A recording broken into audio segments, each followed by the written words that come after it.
તારા ઇલાકામાં મારા હામુ શેર કરો તું મને ઓળખતો નહીં હજુ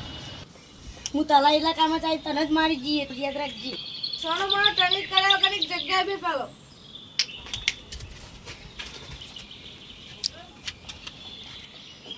મારી બેહવાની સ્ટાઇલ જોઈ બધા શરમાઈ જાય આ છે બંકો હવે મને દાદી બોલવાની ટેવ નહીં તને 5 મિનિટનો ટાઈમ આપું એટલે ફટફટ જગ્યા ખાલી કરી દે મેં ખાલ કરી તો કલેશ તું હું તારા ઇલાકામાં જાય તને જ મારી જઈએ તું આપણું યાદ રાખજે ભાગો